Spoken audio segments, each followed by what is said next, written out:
ओम हरि ओम श्री गुरुभ्यो नमः। हरि ओम। ओम पार्थाय प्रतिबोधितां भगवता नारायणेन स्वयं व्यासेन ग्रथितां पुराणमुनिना मध्ये महाभारतम् अद्वैतामृतवर्षिणीं भगवतीम् अष्टादशाध्यायिनीम् अम्ब त्वामनुसन्दधामि भगवद्गीते भवद्वेषिणीम्। नमोऽस्तु ते व्यासविशालबुद्धे पुल्लारविन्दायतपात्रनेत्र येन त्वया भारततैलपूर्णः प्रज्वालितो ज्ञानमय प्रदीपः प्रपन्नपारिजाताय स्तोत्रवेत्रैकपाणये ज्ञानमुद्राय कृष्णाय गीतामृतदुहे नमः। सर्वोपनिषदो गावः दुग्धा गोपालनन्दनः पार्थो वत्स सुधीर्भोक्ता दुग्धं गीतामृतं महत्। वसुदेवसुतं देवं कंसचाणूरमर्दनं देवकी परमानन्दं कृष्णं वन्दे जगद्गुरुं। भीष्मद्रोणतथा जयद्रथजला गान्धारनीलोत्पला शल्यग्राहवती कृपेण वहने कर्णेन वेलाकुला। अश्वत्थामविकर्णघोरमकरा दुर्योधनावर्तिनी सोत्तीर्णा खलु पाण्डवैरणनदी कैवर्तकः केशवः। पाराशर्यवचः सरोजममलं गीतार्थगन्धोत्कटं नानाख्यानककेसरं हरिकथा सम्बोधनाबोधितं। लोके सज्जनषट्पदैरहरः पेपीयमानं मुदा भूयाद्भारतपङ्कजं कलिमलप्रध्वंसिन श्रेयसे। मूकं करोति वाचालं पङ्गुं लङ्घयते गिरिं यत्कृपातमहं वन्दे परमानन्दमाधवम्। यं ब्रह्मा वरुणेन्द्ररुद्रमरुतः स्तुन्वन्ति दिव्यैस्तवैः वेदैः साङ्गपदः क्रमोपनिषदैः गायन्ति यं सामगाः। ध्यानावस्थिततद्गतेन मनसा पश्यन्ति यं योगिनः यस्यान्तन्न विदुःसुरासुरगणाः देवाय तस्मै नमः। ॐ सहना भवतु सहनौ भुनक्तु सह वीर्यं करवावहै तेजस्विनावधीतमस्तु मा विद्विषावहै। ॐ शान्ति शान्ति शान्तिः।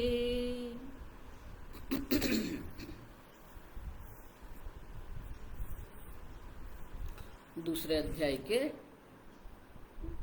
55 श्लोक से 72 श्लोक तक स्थित प्रज्ञ की चर्चा है।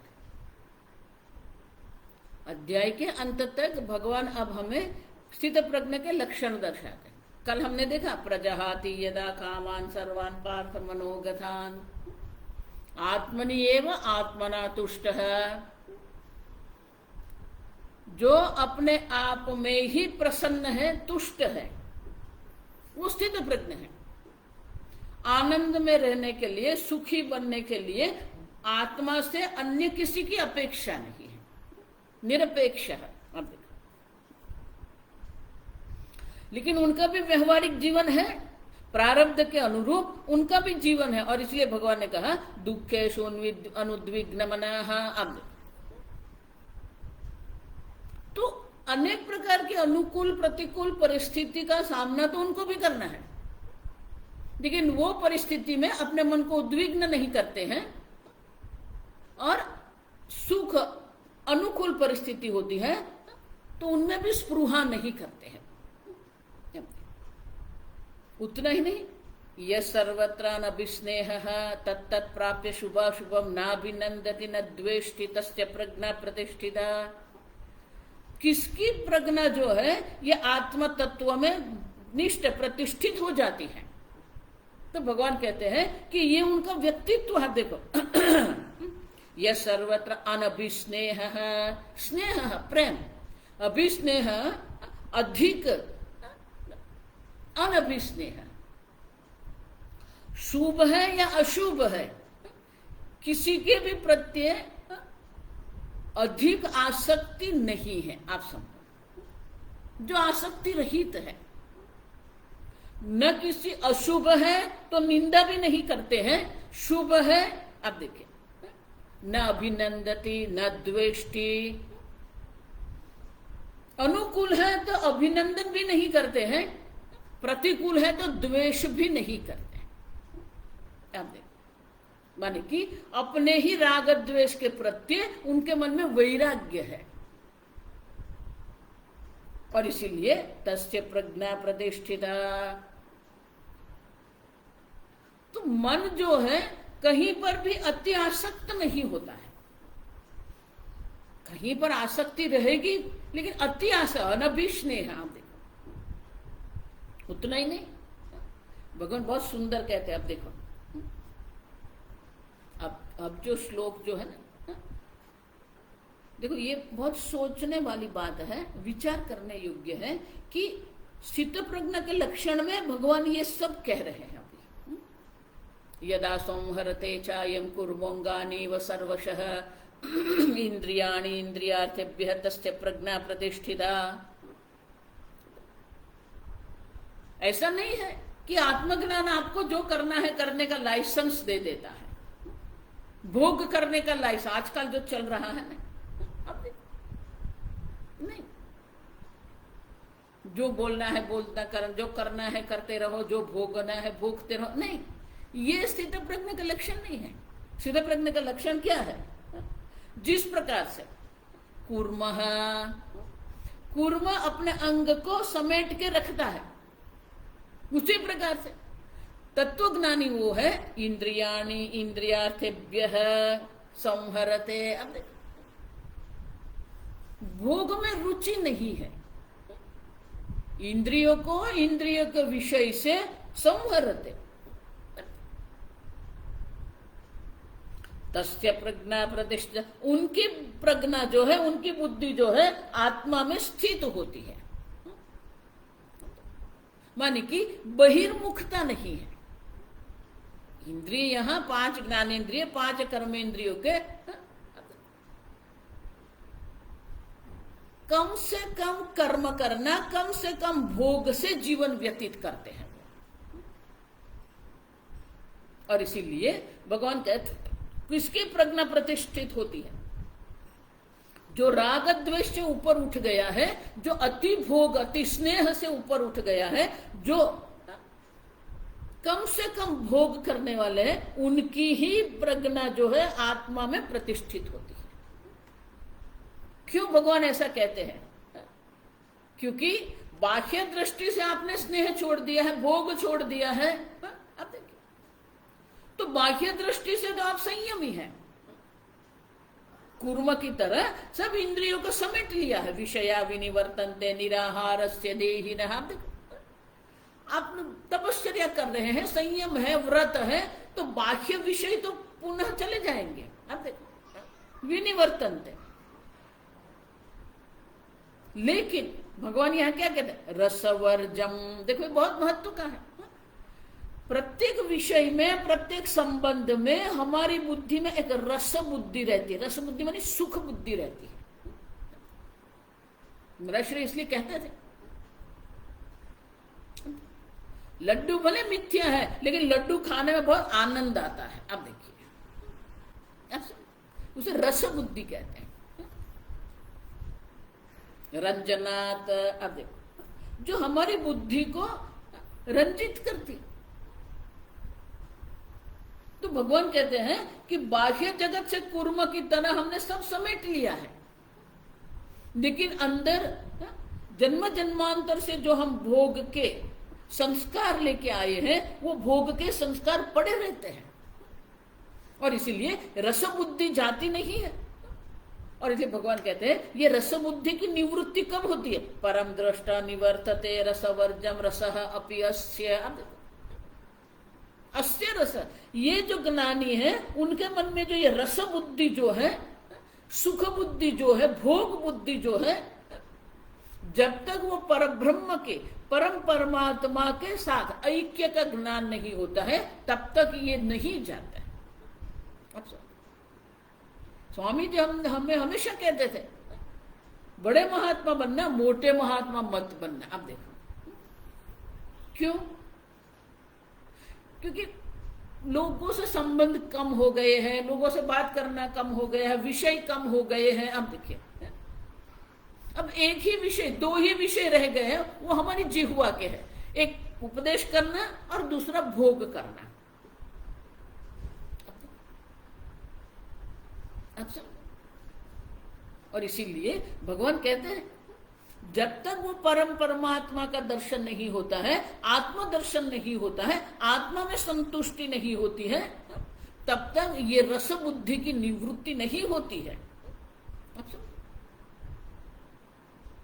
और इसीलिए परम दृष्टा निवर्तते, परब्रह्म के दर्शन से ही, परब्रह्म के ज्ञान से ही ये रस बुद्धि की निवृत्ति होती है।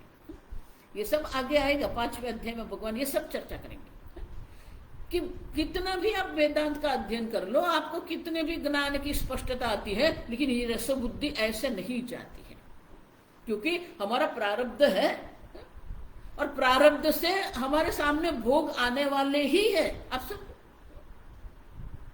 लेकिन वो भोग में आसक्ति नहीं हमें करनी है। प्रारब्ध से जो उपलब्ध हो रहा है उसी में हम जीवन व्यतीत करते हैं। और इसीलिए अर्जुन यततो ह्यपि कौन्तेय पुरुषस्य विपश्चितः इंद्रियाणि प्रमार्थीनि हरन्ति प्रसभं मनः। क्यों भगवान आप कह रहे हैं कि इंद्रियों को इंद्रियों के विषय से उपसंहार करना है, समेट लेना है? क्योंकि इंद्रियाणि प्रमाथीनि, ये इंद्रिय अत्यंत जिद्दी है, प्रमाथी है। वो क्या करती है? हरंती प्रसभम मन, ये मन को भी अपने साथ ले जाती है। क्यों? यततो ह्यपि कौन्तेय, जो ये आत्मज्ञान में निष्ठा के लिए प्रयत्न कर रहे, यततः माने कि आत्मज्ञान में निष्ठा के लिए जो प्रयत्न कर रहे हैं, वो पुरुष जो है विपश्चित है। अब देखो,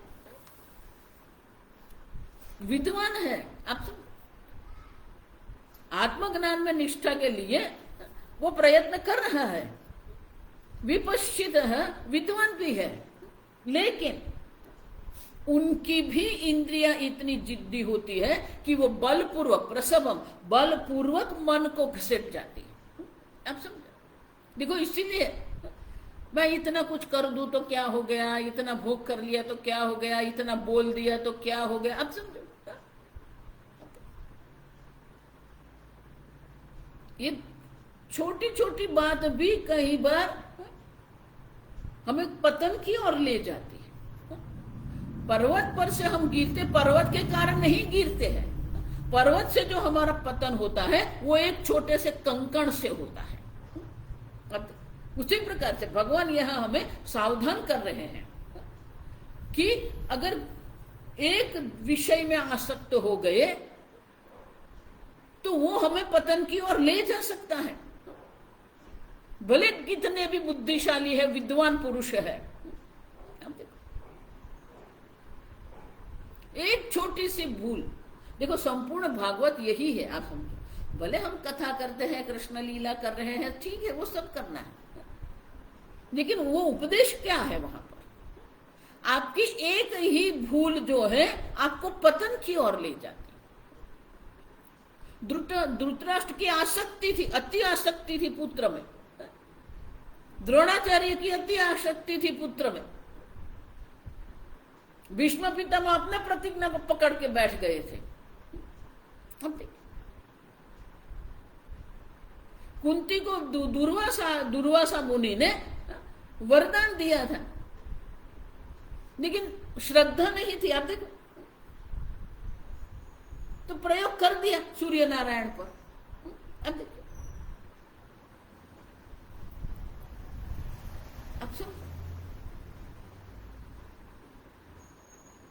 बड़ी गलती नहीं, छोटी गलती ही हमारे पतन का कारण बने। छोटी छोटी जो हमें आदत होती है वही हमारे पतन का कारण बनती है।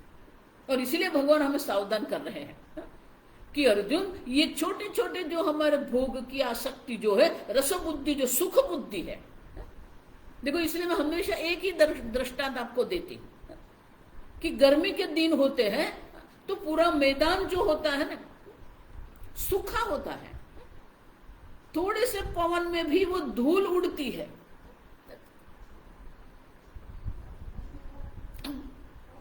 एक वर्षा होती है तो क्या होता है, एक वर्षा से ही एक सप्ताह में पूरा मैदान हरा भरा हो जाता है। अब देखिए क्यों, क्योंकि वो ये वहां है, घास जिसको हम कहते हैं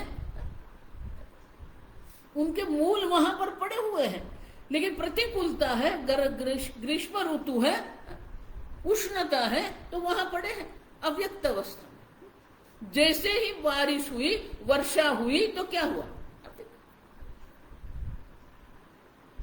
अंकुरित हो ही जाते हैं। उसी प्रकार से बाह्य थोड़ा भी हमें अनुकूल परिस्थिति प्राप्त हो जाती है, हमारे अंदर जो भोग के संस्कार पड़े हुए हैं वो अंकुरित होते ही है। देखो इसीलिए कई लोग मुझे तो ये कुछ पसंद, बस अभी तो वैराग्य। अभाव में तो सबको वैराग्य होता है, भाव में भी आपके मन पर आप नियंत्रण रख सकते हो कि नहीं। उड़िया बाबा तो उससे भी आगे कह देते सामने भोग है और भोग का आप त्याग करो, वो देखो आप। लेकिन उड़िया बाबा उससे भी एक सोपान आगे कहते थे कि हमारे इंद्रियों पर हमारा इतना नियंत्रण होना चाहिए कि जो विषय हमें पसंद है वो विषय के चिंतन से भी, हमारे लड्डू हमें पसंद है तो लड्डू के चिंतन से भी हमारे जिह्वा पर पानी नहीं आना चाहिए। अब देखो, और इसीलिए भगवान आगे कहते हैं तानि सर्वाणि संयम्य युक्त आसीत मत्परः। अब देखो ये सबके ऊपर आपको संयम करना पड़ेगा, और युक्त टुगेदर, समाहित व्यक्तित्व बना के रखना है। वशे ही यस्य इंद्रियाणि तस्य प्रज्ञा प्रतिष्ठा, जिसकी इंद्रिय अपने वश में है उनकी बुद्धि जो है वो आत्मा में प्रतिष्ठित होती है।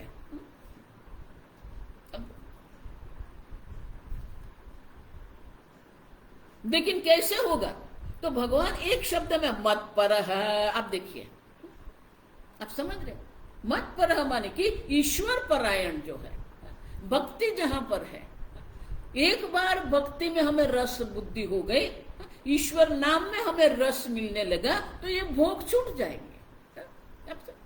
मत पर मेरे परायण होकर, आप देखिए मत पर सन आसीत। अब क्यों, वशे ही यस्य इंद्रियाणि, जिसकी इंद्रिय अपने वश में है उसकी बुद्धि आत्मज्ञान में प्रतिष्ठित होती है। अगर इंद्रिय अपने वश में नहीं है तो ये पतन की सीढ़ी भगवान यहां हमें दर्शा रहे हैं। ज्ञायतो विषयान पुंसा संगस्तेषु उपजायते। अब देखिए, संगात संजायते कामः, कामात् क्रोधो विजायते। अब देखिए,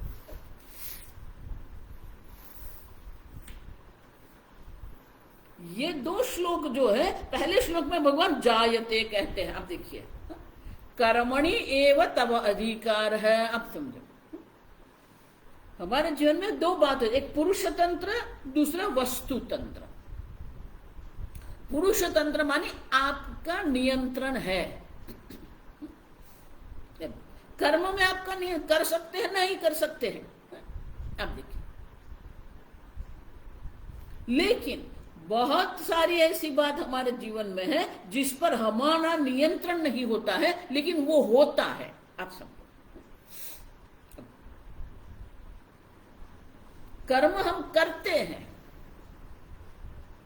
ज्ञान होता है, ज्ञान में आपके संकल्प का, आपके निश्चय का कोई संबंध नहीं है। मैं यहां उपदेश कर रही हूं, आप श्रवण कर रहे हैं। अब देखिए, ज्ञान जिसको हम कहते हैं वो ज्ञान वस्तु, जैसी वस्तु है वैसा ही ज्ञान होगा। और इसीलिए भगवान बहुत सुंदर यहां कह रहे हैं कि ध्यायतो विषयान पुंसः, अगर विषय का अति चिंतन आप करेंगे, ध्यान करते रहे माने कि अति चिंतन करते रहते हैं, संगस्तेषु उपजायते, उसके प्रति हमारे मन में संग आसक्ति उत्पन्न होती है। अब देखिए, तो किसी चिंतन की आवश्यकता नहीं, आत्मचिंतन की आवश्यकता है, ईश्वर चिंतन करना है, विषय चिंतन से हमें हटना है। लेकिन अगर भूल से भी ये कर दिया, ध्यायतः, आप समझे, जो विषय आप अपने मन में ला रहे हैं वैसा ही आपका मन बनेगा। अन्य का दोष दर्शन करते रहेंगे तो दोषाकार वृत्ति आपके मन में होती है, तो जिसके दोष का आप वर्णन कर रहे हैं उनको कितना नुकसान होगा वो तो ऊपर वाला जाने, लेकिन आपकी बुद्धि तो दोषाकार हो गई कि नहीं। अब देखिए, अगर उनमें आप गुण देख रहे हैं तो विषयाकार वृत्ति तो हो गई आपकी, आत्माकार बुद्धि होने के स्थान पर विषयाकार वृत्ति हो रही है। ध्यायतो विषयान पुंसाद, जो मनुष्य इस प्रकार से विषयों का चिंतन करता रहता है, संगस्तेषु, पर वो विषय के प्रति उनके मन में अवश्य आसक्ति उत्पन्न होती है। और एक बार आसक्ति हो गई, देखो ये हमारा मन ऐसा ही है, ऐसा मत मानना, कलयुग में ऐसा नहीं है, पहले भी ऐसा ही था। ये मनुष्य का मन ऐसा ही है। और एक बार आसक्ति हो गई तो क्या है, संगात संजायते कामः, काम की उत्पत्ति होती है। अब समझ, और काम है, और काम अगर प्रतिबद्ध होता है, क्रोध अभिजायते। अब यहां तक जायते, आप देखिए यहां तक कहीं ना कहीं हमारा नियंत्रण संभव है। चिंतन नहीं करे हमारा नियंत्रण संभव है, चिंतन होने से आसक्ति न करे हमारा नियंत्रण संभव है। आसक्ति हो जाए, काम इच्छा मत करो, वो हमारे नियंत्रण में है। इच्छा का प्रतिबद्ध हो गई, इच्छा में विघ्न हो गया, तो जो विघ्न करने वाले हैं उनके प्रति हमारे मन में क्रोध उत्पन्न होता है। लेकिन एक बार क्रोध उत्पन्न हो गया, फिर हमारी स्वतंत्र संकल्प शक्ति काम नहीं करती है। आप देखिए, तो जायते से भगवान अभी भवति, आप देखिए भवति मानी होता है, क्रोधात् भवति सम्मोहः।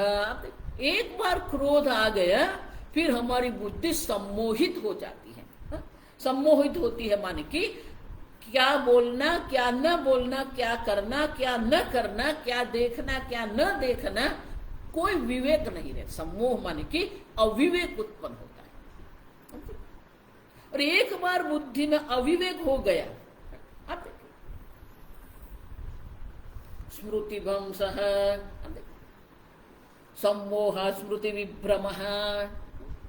फिर हमारा जो संस्कार है, यहां स्मृति माने कि हमारे जो संस्कार जो है वो सब संस्कार नष्ट हो जाते हैं। विभ्रम, आप देखिए मोह के कारण स्मृति विभ्रम, स्मृति हमारे जो संस्कार है सब छूट जाते हैं। शंकराचार्य जी कहते हैं गुरुमपि आक्रोष्टति, पर गुरु के सामने भी क्रोध कर देता है, गुरु को भी डांट पाड़ देता है। अब देखिए कोई विवेक नहीं रहेगा, कोई संस्कार नहीं रहेगी, और संस्कार नहीं रहे तो क्या हो, स्मृति भ्रंशात् बुद्धिनाश है। अब देखिए संस्कार नहीं है तो बुद्धि कहाँ है, बुद्धिनाशात् प्रणश्यति, और बुद्धि नहीं है तो मनुष्यत्व नहीं रहेगा। अब देखिए उनका मनुष्यपना रहता ही नहीं है, मनुष्यत्व का नाश हो जाता है, माने कि वो मनुष्य रहता ही नहीं है। क्रोध उत्पन्न होता है तब तक हमारा नियंत्रण है अक्रोध है। अब देखिए 16वें अध्याय में आए अक्रोध है, मन में क्रोध उत्पन्न हुआ, उनको प्रकट करने की आवश्यकता नहीं है। अक्रोध, क्रोध शमन। लेकिन एक बार क्रोध हो गया फिर कुछ हमारे नियंत्रण में नहीं है। बुद्धिनाशात् प्रणश्यति। एक बुद्धि ही है जो हमें मनुष्य बनाती है। हमारा विवेक जो है वो हमें मनुष्य बनाते हैं। धर्म अधर्म विवेक बुद्धि वो ही तो हमें मनुष्य बनाते हैं। अब बुद्धि ही नहीं रहेगी, संस्कार नहीं रहेंगे, विवेक नहीं रहेगा। अब देखिए, क्रोध के कारण अविवेक आएगा, संस्कार का नाश हो जाएगा, बुद्धि का भी नाश हो जाएगा, तो वो मनुष्य का भी नाश हो जाएगा। और इसीलिए अर्जुन क्या करना चाहिए? ये काम दो प्रकार से अभिव्यक्त होता, राग और द्वेष के रूप में।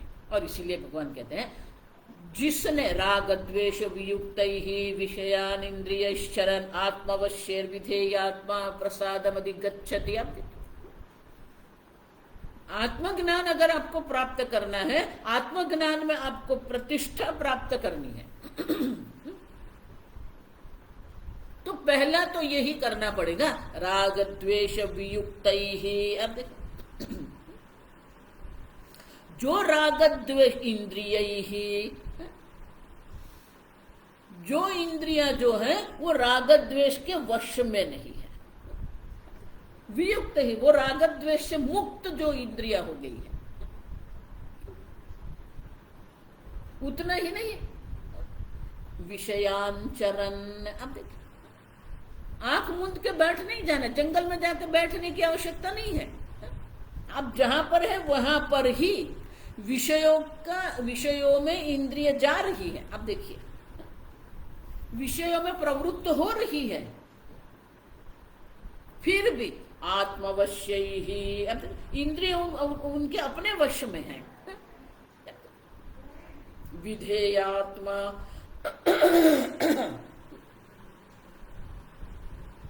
विधेय आत्मा, आत्मा मानी मन, जिसका मन अपने नियंत्रण में है, इंद्रिय अपने वश में है और विषयों का चिंतन कर रहा है, विषयों में प्रवृत्त हो रहा है, फिर भी प्रसादमधिगच्छति, उसे प्रसन्नता की प्राप्ति होती है।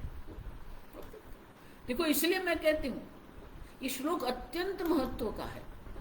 ब्रह्म ज्ञान अगर आपको प्राप्त करना है तो पूज्य स्वामी जी हमेशा कहते थे, अगर आत्मा शांत स्वरूप है तो सापेक्ष रूप से आपका मन भी शांत होना चाहिए, क्योंकि आपके मन में ही ये ज्ञान होना है। मनसा एव इदम आप्तव्यम। अब देखिए, उतना ही नहीं, आत्मा आनंद स्वरूप है तो सापेक्ष रूप से आप आनंदित है कि नहीं, आप प्रसन्न है कि नहीं। दिन में आधे वक्त मुंह बना के ही घूमते रहते हैं। और ये आजकल का जो ये रोग है ना, मूड जिसको कहते हैं, चलो जब करते, अभी मूड नहीं है, अभी नहीं करना।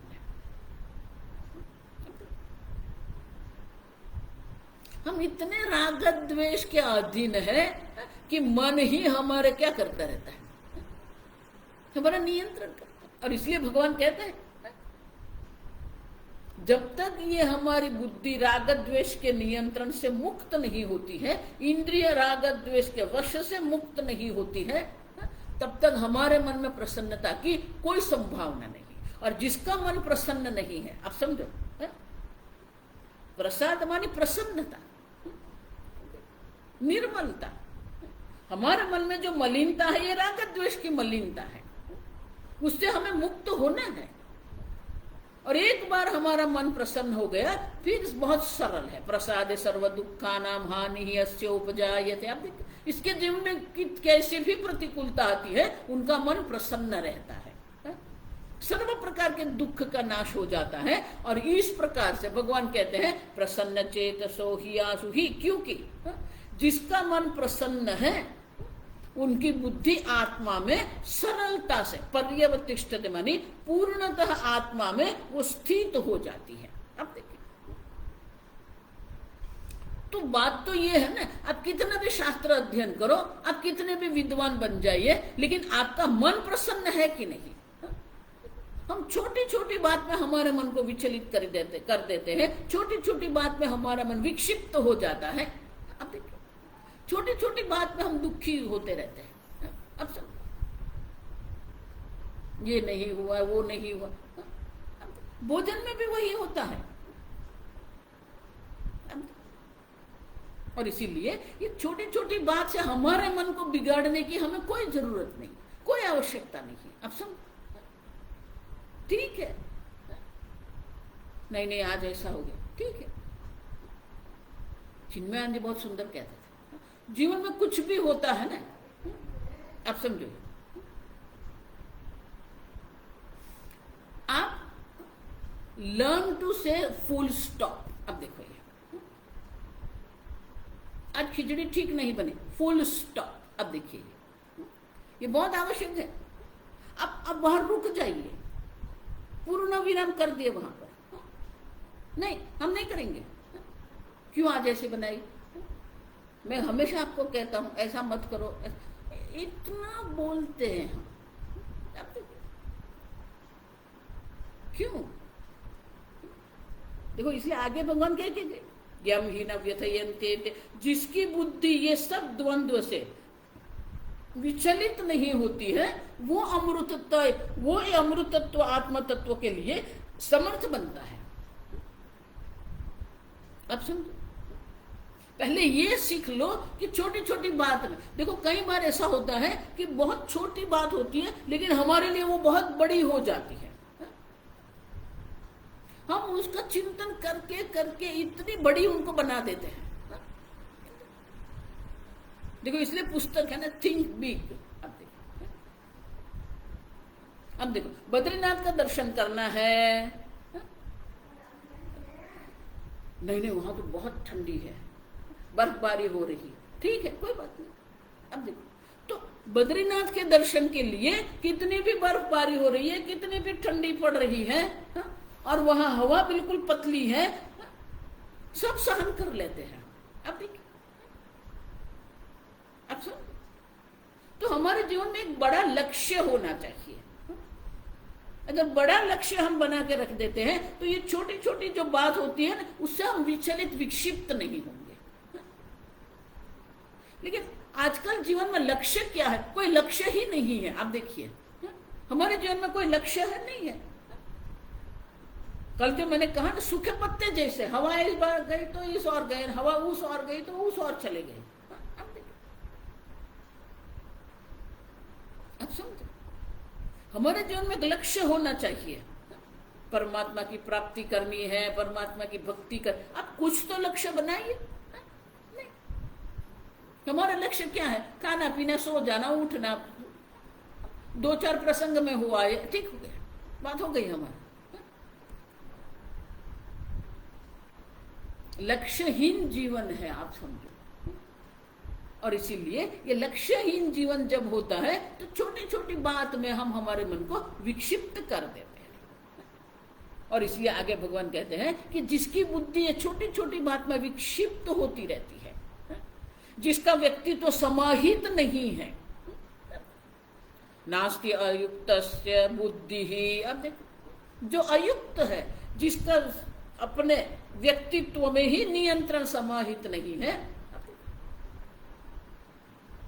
उसकी बुद्धि नास्ति। अब मैं ये नहीं कह रही हूं, अब अयुक्तस्य बुद्धि ही नास्ति। अब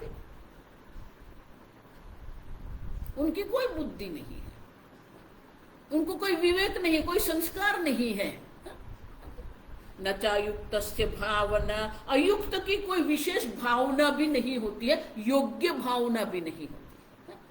बुद्धि तो भगवान ने सबको दिया है, लेकिन बुद्धि में जो योग्य विचार हमारा होना चाहिए, योग्य संस्कार होना चाहिए, विवेक होना चाहिए, सभ्यता होनी चाहिए, वो सब छूट जाता है। भोग प्रधान इतने हम बन जाते हैं कि हमारी बुद्धि, हमारा विवेक भी एक बाजू हो जाता है, हमारी भावना भी अयोग्य बन जाती है। जिसका व्यक्तित्व समाहित है, उनकी बुद्धि भी योग्य होती है, उनकी भावना भी योग्य होती है। न च भावयतः शांति ही अशांतस्य कुतः सुखम। जिसकी भावना योग्य नहीं है। क्यों भावना भगवान यहाँ कह रहे हैं? क्योंकि आगे हम देख के गए कर्म योग क्या है? भावना है। कर्म के प्रति आपकी भावना क्या है? कर्म फल के प्रति आपकी भावना क्या है? अगर आपकी भावना ही योग्य नहीं है, आपके विचार योग्य नहीं है, तो उसको शांति कहां से मिलेगी? और अशांतस्य कुतः सुखम। देखो ये पुनः पुनः मैं जो आपको कहती हूँ, शांति, सुख और अभयता साथ चलते हैं। तीन शब्द है, अर्थ एक ही है उनका। जिसका मन अशांत है उसको सुख कहां से मिलेगा? अब समझो, अशांतस्य कुतः सुखम। मन ही अशांत है, विक्षिप्त, विचलित है, उसे कौन किस प्रकार के सुख की प्राप्ति होगी? और इसलिए आगे भगवान पुनः कहते हैं कि अगर आप इंद्रिय जिस जिस विषय में जाता है उसके पीछे पीछे अगर आपका मन भी जा रहा है, इंद्रियाणि चरताम यन मनोनुविधीयते। अब देखो अनेक विषयों में जो भटकती रहती इंद्रिय, मन भी अगर उनके पीछे पीछे जाएगा तो क्या होगा? तदस्य हरति प्रज्ञाम। उनकी जो प्रज्ञा है, उनकी जो बुद्धि है, उनका भी हरण हो जाएगा। कैसे? वायुर्नाव इव अंभसी। जल में जो नाव होती है,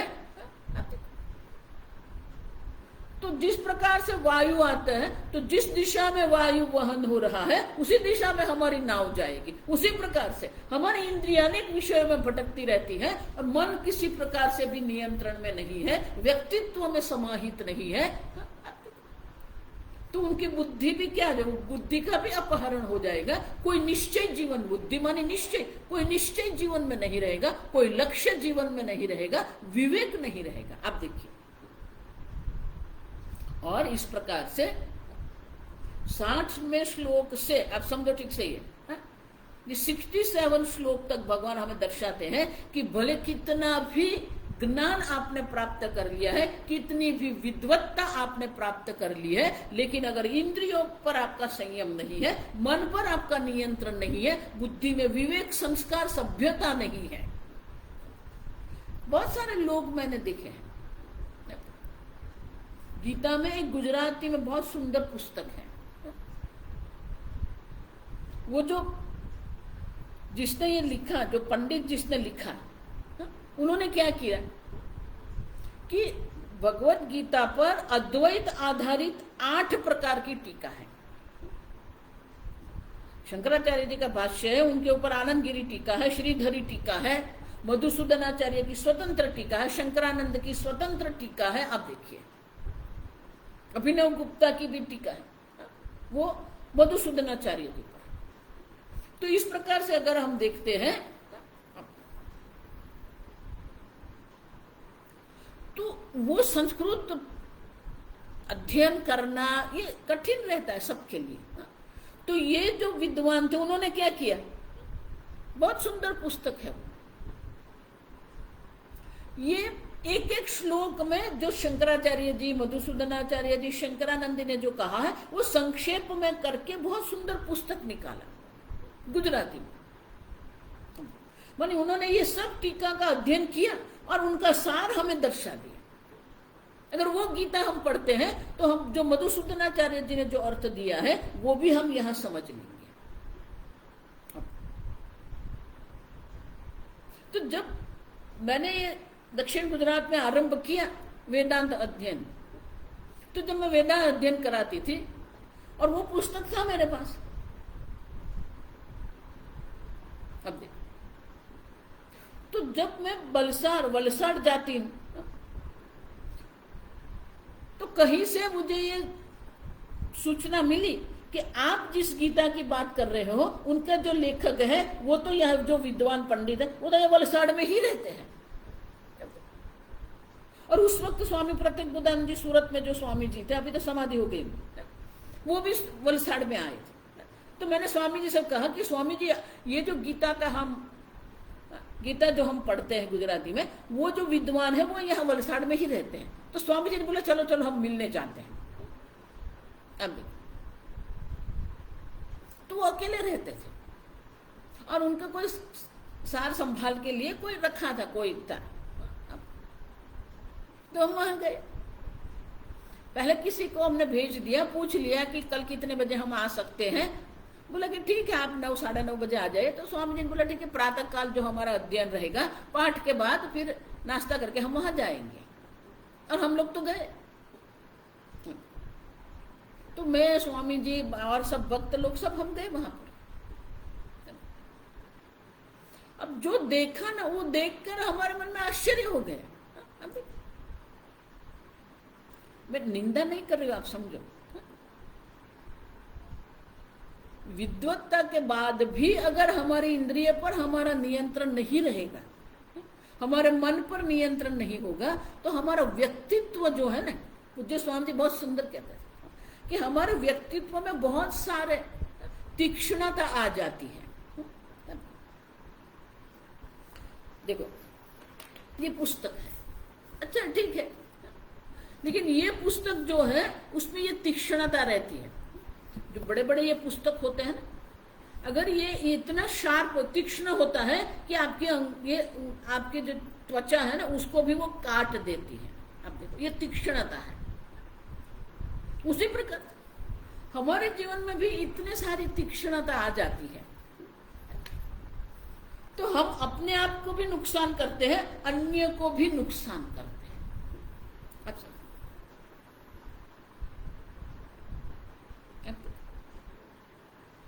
तो जो विवेक है, संस्कार है, वो आवश्यक है। तो उनका वृद्धावस्था भी थी, आप समझो, तो उनका वर्तन ही ऐसा था।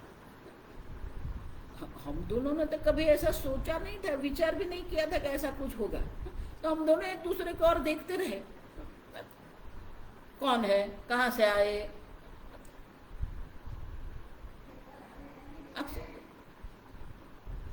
तो कोई आया, सन्यासी आपको मिलने आए हैं, भले आप स्वागत नहीं करो, लेकिन ठीक से बात तो कर सकते हैं ना।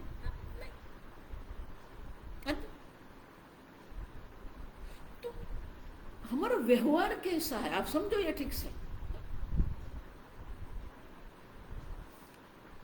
आपका व्यक्तित्व कैसा है, आपके व्यक्तित्व में वो प्रसन्नता है कि नहीं, कि आपके व्यक्तित्व में इतनी तीक्ष्णता है।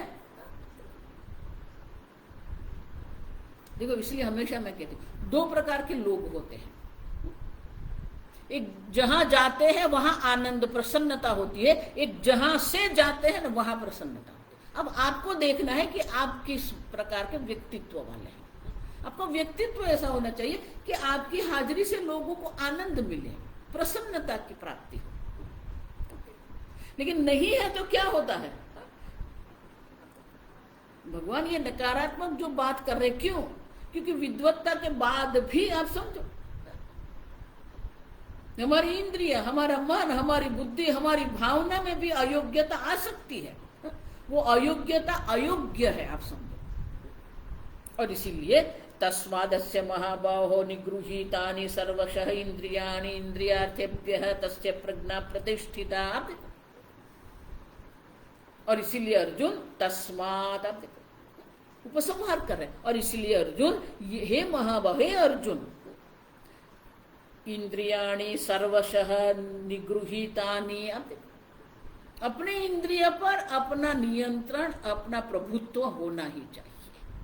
आगे भगवान कहते हैं वशे ही यस्य इंद्रियाणि तस्य प्रज्ञा प्रतिष्ठिता। देखो वही बात भगवान अब कह रहे हैं, इंद्रियाणि इंद्रियार्थेभ्यः सर्वशः निगृहीतानि। आप देखो सर्व प्रकार से जिसने अपने इंद्रियों पर नियंत्रण प्राप्त कर लिया है, निगृहीतानि, अपने वश में है, तस्य प्रज्ञा प्रतिष्ठिता, उनकी बुद्धि आत्मज्ञान में प्रतिष्ठित होती है। माने कि हमारा व्यक्तित्व कैसा होना चाहिए, वो भगवान ने हमें दर्शाया। लेकिन जो आत्मज्ञानी के जो लक्षण जो है, आत्मन्येव आत्मना तुष्ट तस्य स्थितप्रज्ञस्तदोच्यते, वो हम कैसे समझ सकते हैं? किसको हम ज्ञानी कर? संयमी है तो वो ज्ञानी बन जाएंगे, तपस्वी है तो वो ज्ञानी बन जाएंगे, वैरागी है तो वो ज्ञानी बन जाएंगे। अब देखिए कौन ज्ञानी है। तो इसलिए भगवान बहुत सुंदर कहते हैं यहाँ, अर्जुन ज्ञानी और अज्ञानी दो दृष्टि है। जो ज्ञानी की दृष्टि है और जो अज्ञानी की दृष्टि है। अज्ञानी जो है वो संसार में अहंता ममता करके बैठा है, वो संसार में भोग बुद्धि करके बैठा है। ज्ञानी है जो संयमी है। और इसीलिए भगवान कहते हैं कि ये दो परस्पर विरोधी दृष्टि है। या निशा सर्वभूतानां तस्यां जागर्ति संयमी। जिस आत्मा तत्व में संयमी जो है, देखो यहां पर भी संयमी शब्द का प्रयोग करते हुए, जो संयमी है, जो ज्ञानी है, जो विद्वान है, जिस आत्म तत्व में विद्वान जाग गया है, वो आत्म तत्व जो है वो संसारी लोगों के लिए सर्व निशा रात्रि समान है, अंधकार समान है।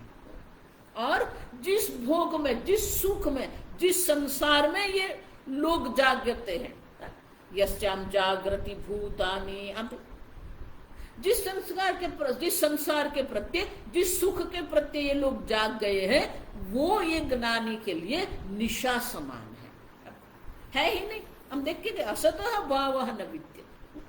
आप जिसको है करके बैठे हैं उनका कोई अस्तित्व ही नहीं है, फिर भी आप उसमें सुख देख रहे हैं।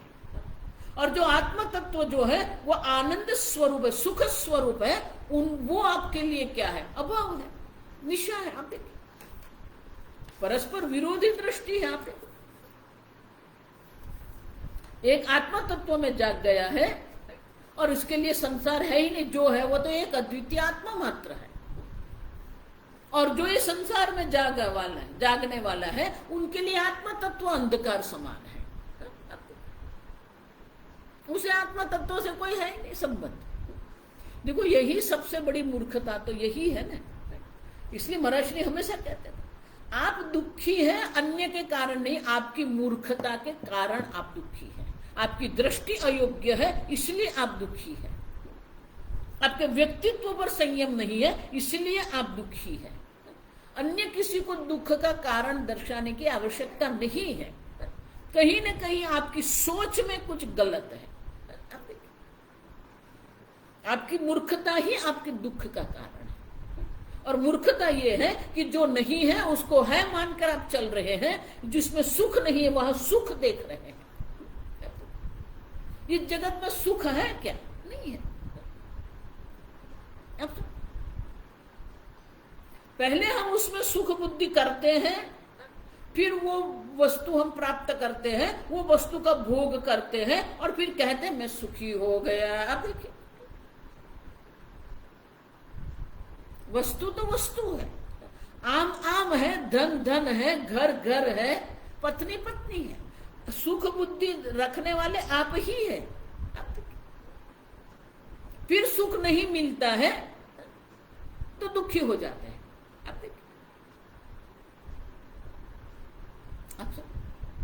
संसार में सुख है ही नहीं, दुख भी नहीं है, फिर भी वो सुख दुख हम संसार में देखते हैं और सुखी दुखी होते रहते हैं।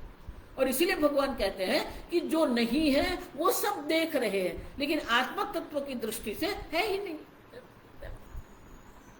या निशा सर्वभूतानां तस्यां जागर्ति संयमे यस्यां जागृति भूतानि सा निशा पश्यतो मुने पश्यतः मुने। जो मननशील है, जो आत्मचिंतन करने वाले हैं, पश्यत है, जो आत्मदर्शन कर रहे हैं, उनके लिए छोटे छोटे सुख दुख से कोई संबंध नहीं है। आप समझो। लेकिन भगवान वो जो सुख है, आत्म सुख जिसको हम कहते हैं, आनंद जो है, परमानंद जो है, वो कैसा है? तो भगवान अब ये 70वें श्लोक में भगवान कहते हैं आपूर्यमाणम अचल प्रतिष्ठम समुद्रमाप प्रविशन्ति यद्वत्। जिसने एक बार ये एक अद्वितीय अनंत आनंद स्वरूप में जिसकी प्रतिष्ठा हो गई है, वो कैसा है? समुद्रमापः प्रविशन्ति यद्वत्।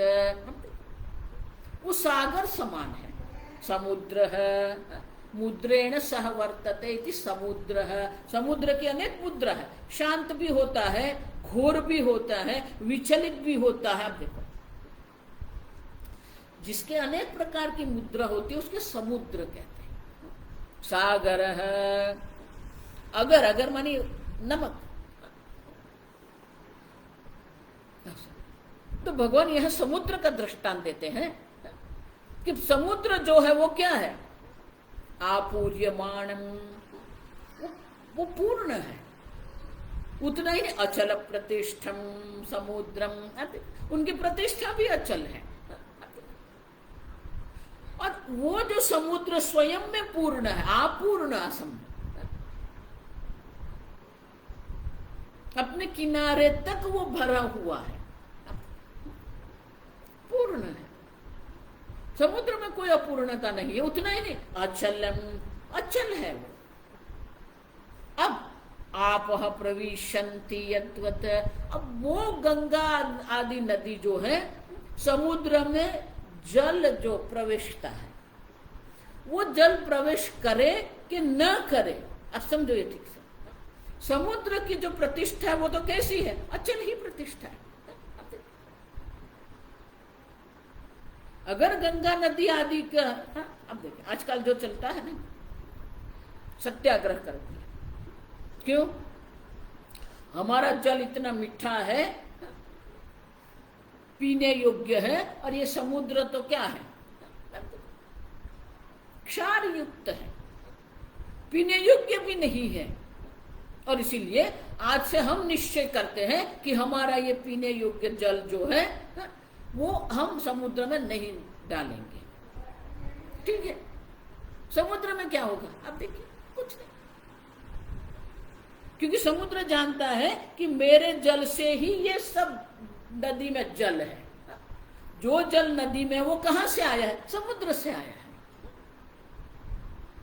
अब देखिए, समुद्र से ही ये भाप उठती है, उसी से ही ये मेघ बनते हैं। वही मेघ जो सूर्य के कारण जो वायु जो उष्ण होते हैं, वही वायु से पवन होकर ये मेघ हमारे यहाँ आते हैं, वो मेघ से वर्षा होती है। तो नदी में जो जल है आया कहां से है? समुद्र से आया है। फिर भी अगर नदी अभिमान करेगी, समुद्र की प्रतिष्ठा में कोई संबंध नहीं। आप देखिए, कोई विचलन नहीं है।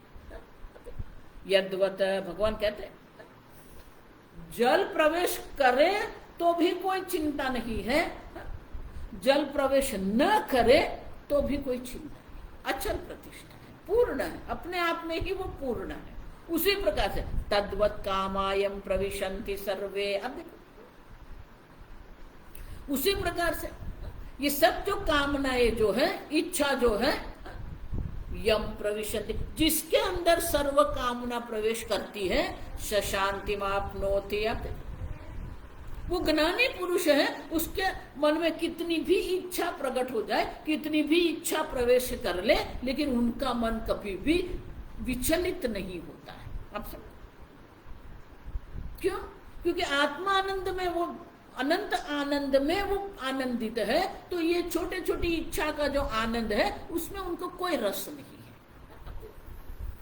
शांति मापनो, उसे ही शांति की प्राप्ति होती है। न काम कामे, जो इच्छा की पूर्ति के लिए भटकता रहता है। अब देखिए, काम कामे माने कि कामना की पूर्ति करने के लिए जो प्रवृत्त रहता है, उसे ये अनंत आनंद की प्राप्ति नहीं होती है। वो तो सुखी दुखी होने वाला ही है। लेकिन जिसने आत्मा में अपनी बुद्धि प्रतिष्ठित कर ली है, वो आत्मा के आनंद में जो प्रवेश, क्यों?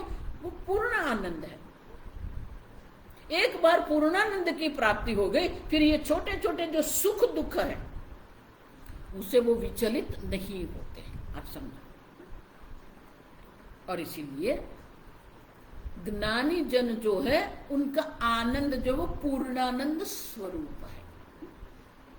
सांसारिक सुख दुख से, सांसारिक अनुकूलता प्रतिकूलता से उसे कोई संबंध नहीं है। और इसलिए अर्जुन, ज्ञानी जन क्या है? विहाय कामान्य सर्वाम पुमाम शरति निस्पृह निर्मम निरहंकार है। आप देखिए कहीं पर भी कोई ममता कोई अहंता नहीं है, निस्पृह है, कोई स्पृहा कोई इच्छा मन में नहीं है। लेकिन जगत से पलायन नहीं करता है। देखो भगवान अर्जुन को क्यों ये कह रहे हैं कि अर्जुन ने क्या सोच लिया, मैं युद्ध नहीं करूंगा, चलो यहां से निकलते हैं। और इसलिए भगवान कहते हैं आपके सामने प्रारब्ध से जो परिस्थिति आपको प्राप्त हुई है उसी में रहकर ही आपको आत्मज्ञान प्राप्त करना है। बहुत सारे लोग मेरे पास आते हैं, स्वामी जी आश्रम में जाके रहना है, फिर क्या करेंगे? अगर आपके मन में ही राग द्वेष पड़े हुए हैं, आपका मन ही छोटी छोटी बात में विचलित होता है, वो मन लेके आप आश्रम में जाएंगे तो क्या ब्रह्म ज्ञान हो जाएगा आपको? देखो इसलिए प्रसाद बुद्धि महत्व की है। प्रारब्ध जो है वो आपका कर्मफल है, वो कर्मफल देने वाला कर्मफल दाता ईश्वर है। आपके प्रारब्ध से भाग के आप कहां जाएंगे? ये शरीर कर्मफल है तो शरीर भी प्रसाद है। माता पिता भी, आपने कोई एप्लीकेशन नहीं किया था कि वो स्त्री को मेरी माता बनाना, वो पुरुष को मेरे पिता बनाना, आपने कोई एप्लीकेशन नहीं किया। जिस प्रकार से कॉलेज में आप प्रवेश करने के लिए एप्लीकेशन करते हैं, कौन आपके माता पिता, उसका निश्चय भगवान ने किया है। तो माता पिता आपके प्रसाद है, आपके पुत्र पुत्री भी प्रसाद है। आपके जीवन में जो देश है, जो काल है, जो परिस्थिति है, सब प्रसाद है। प्रसाद सर्व दुखा नाम हानियोपजायते। आप देखिए प्रसाद बुद्धि करके बैठिए आप। और इसलिए भगवान कहते हैं कि वो संसार से भाग, ये जगत से भाग के एक स्थान पर नहीं बैठा हुआ है। विहाय कामान्य पुमान शरति सर्व।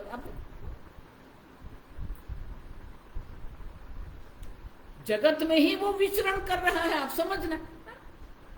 जगत में विचरण करते हुए भी निर्मम निरहंकार है, किसी एक वस्तु में ममता भी नहीं करता है, किसी एक वस्तु के लिए अहंकार भी जो नहीं करता है, जो निस्पृह है, कहीं पर जो आसक्ति नहीं करने वाला है। सशांति मापनोति सशांति बदिगच्छति, उसे शांति की प्राप्ति। छोटी छोटी बात में ये मेरा है, वो तेरा है। आप देखिए मेरा श्री का वाक्य मुझे बहुत पसंद है, जो मेरा मेरा कहे सो मरा, जो तेरा तेरा कहे सो तरा। तेरा माने ईश्वर का। स्वामी जी अलग प्रकार से कहते, everything is given to you. इस जगत में जो भी कुछ है सब आपको दिया गया है, भगवान देने वाला है। तो भगवान ने आपको जो शरीर दिया है, भगवान ने आपको जो माता पिता दिया है, भगवान ने आपको जो काल दिया है, उनके प्रति आप विरोध करके किस प्रकार की भक्ति आप करेंगे? सहर्ष स्वीकार करना ही पड़ेगा, तब आपके मन में शांति की अनुभूति होगी। आप विरोध करके संघर्ष करके कहां जाएंगे? आत्मज्ञानी वो है जिसका जीवन संपूर्ण संघर्ष मुक्त है, विरोध रहित है। अब देखिए कोई विरोध नहीं, कोई संघर्ष नहीं है। भले ये जगत में विचरण करते रहते हैं, लेकिन कहीं पर आसक्ति नहीं करते, कहीं पर ममता नहीं करते हैं, कहीं पर अहंकार नहीं करते। अपनी बुद्धि के आगे सब आएगा। आपके शरीर के लिए, आपके बल के लिए, आपकी बुद्धि के लिए, आपकी तपश्चर्या के लिए, आपकी तेजस्विता के लिए कोई अहंकार की आवश्यकता नहीं है, क्योंकि ये सब भगवान के कारण है। और इसीलिए ये भगवान का प्रसाद है। और प्रसाद बुद्धि से अगर हम जीवन जीते हैं और एक बार ये ब्रह्म ज्ञान हमें हो गया, आत्म ज्ञान हो गया, फिर तो कोई विचलित करने की कोई संभावना नहीं। और इसलिए भगवान कहते हैं शांति मार्ग, उसे शांति की प्राप्ति होती है। और भगवान कहते हैं ऐशा ब्राह्मी स्थिति पार्थ। हे पार्थ, ये ब्राह्मी स्थिति है जो किसी प्रकार से विचलित नहीं होते, उद्विग्न नहीं होते हैं, कहीं पर ममता अहंकार नहीं करते। वैराग्य से ममता का त्याग होता है और ब्रह्म ज्ञान से ही अहंकार की निवृत्ति होती है।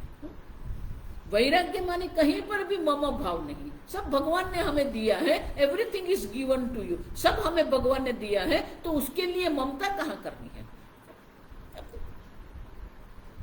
शरीर भी आपका नहीं है, शरीर भगवान ने दिया है, शरीर की उत्पत्ति भगवान ने की है, शरीर का संचालन करने वाला भी भगवान है। और इसलिए भगवान कहते हैं निर्ममः निरहंकार। और अर्जुन इस प्रकार से ऐसा ब्राह्मी स्थिति पर, ये ब्राह्मी स्थिति है अर्जुन। अब देखो ये बाह्य कोई बात भगवान ने की नहीं, सब आंतरिक है। आपका व्यक्तित्व क्या है, आपकी बुद्धि क्या है, आपका विवेक क्या है। अन्य व्यक्ति ब्रह्म ज्ञानी है कि नहीं वो हम नहीं जान सकते हैं, लेकिन ये स्थित प्रज्ञ के लक्षण के द्वारा इतना तो हम समझ सकते हैं कि हम ज्ञानी है कि नहीं। और इसलिए भगवान कहते हैं कि अर्जुन ये ब्राह्मी स्थिति है, ये नाम प्राप्य न विमुह्यति। एक बार जिसने ये ब्राह्मी स्थिति प्राप्त कर ली है, फिर वो ये जगत में कभी भी मोहित नहीं होता है। इतना ही नहीं, स्थित्वा श्यामंत काले पे, अब देखो अंत काल मृत्यु समय में भी, अगर मृत्यु समय पर भी अगर उनकी बुद्धि ये ब्रह्म में स्थित हो जाती है, ब्रह्म निर्वाण मृच्छति, अब देखो उसका निर्वाण नहीं होता है, उसका ब्रह्म निर्वाण होता है, माने कि उनके मुक्ति की प्राप्ति होती है, वो ये संसार से मुक्त हो जाता है। इस प्रकार से आत्मज्ञान से ही हमें मोक्ष की प्राप्ति होती है, लेकिन आत्मज्ञान के लिए हमारे व्यक्तित्व का निर्माण करना हमारा दायित्व है। और हमारा व्यक्तित्व कैसा होना चाहिए वो भगवान ने ये स्थित प्रज्ञ के लक्षण में दर्शा दिया है। और इस प्रकार से ब्राह्मी स्थिति हमें भी प्राप्त करनी है, और जिसने ये ब्राह्म स्थिति प्राप्त कर ली उनको मोक्ष की प्राप्ति अवश्य होती है। इति श्रीमद्भगवद्गीतासु उपनिषत्सु ब्रह्म विद्यायां योग शास्त्रे श्री कृष्ण अर्जुन संवादे। भगवद गीता में जो उपनिषद है, और उपनिषद में दो विषय है, एक ब्रह्म विद्या है, दूसरा कर्मयोग है। क्यों? कर्मयोग के द्वारा ही हमारे व्यक्तित्व का निर्माण होता है। एक बार व्यक्तित्व का निर्माण हो गया, फिर ब्रह्म ज्ञान अत्यंत सरल है। और इसीलिए भगवद गीता है जो उपनिषद है, उनमें ये दो विषय, एक ब्रह्म विद्या है, दूसरा योग शास्त्र है। और ये भगवान श्री कृष्ण अर्जुन के संवाद के रूप में जो है, और उसमें ये आत्मज्ञान का मुख्य विषय ये दूसरे अध्याय का है। और इसलिए दूसरे अध्याय का नाम है सांख्य योगो नाम द्वितीयोध्याय। ये योग मानी क्या है? योग मानी उनका विषय, मुख्य विषय क्या है? सांख्य है। प्रथम अध्याय का नाम क्या है? विषाद योग है। अर्जुन के विषाद दर्शाया है जिस अध्याय में, उसे अर्जुन विषाद योग प्रथम अध्याय है। ये दूसरा अध्याय है सांख्य योग है। कल से हम तीसरा अध्याय देखेंगे। ओम स्वस्ति प्रजाभ्यः परिपालयन्तां न्यायेन मार्गेण महीं महिषाः गोब्राह्मणेभ्यः शुभमस्तु नित्यं लोकाः समस्ताः सुखिनो भवन्तु लोकाः समस्ताः सुखिनो भवन्तु काले वर्षतु पर्जन्यः पृथिवी सस्यशालिनी देशोऽयं क्षोभरहितः ब्राह्मणाः सन्तु निर्भयाः।